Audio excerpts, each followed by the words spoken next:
Good afternoon, my friends. Walter here. Got a bit of a dilemma today. Hoping some of my viewers out there can help me out a little bit. Not knowing much about electric motors, I'm hoping some of y'all can give me a tip on what to do. Now, we're looking at my bench grinder.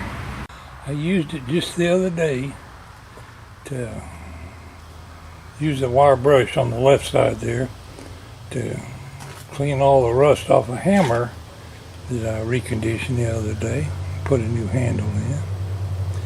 And at that time it was working just fine. Later in the day I went to grind a piece of metal or something and it wouldn't start. I've got it plugged in right now.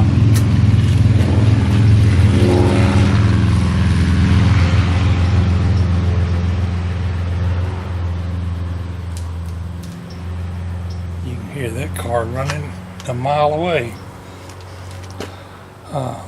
When I turn it on, I can hear it humming. It almost tries to move a little bit, but it won't even spin.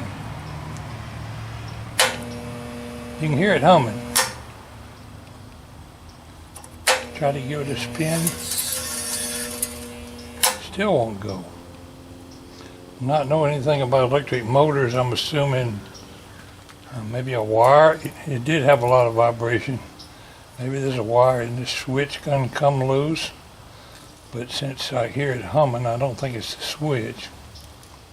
I don't know anything about brushes in a motor. It's definitely not binding. Let me unplug it in case it's got a short in it.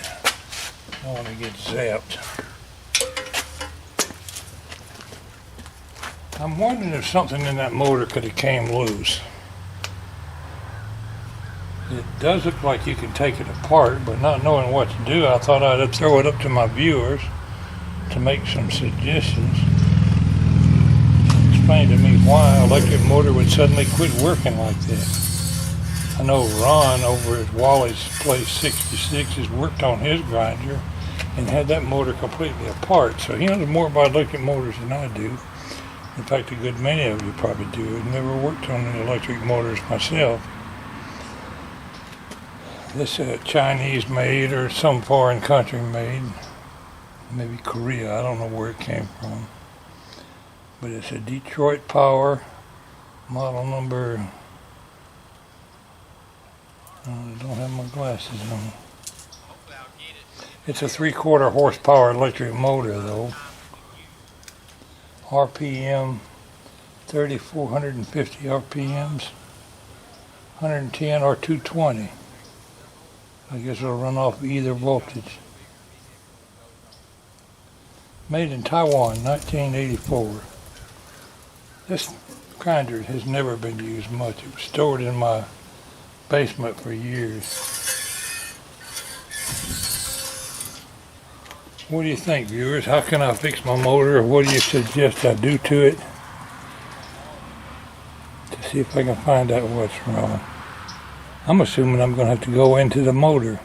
That ought to be fun.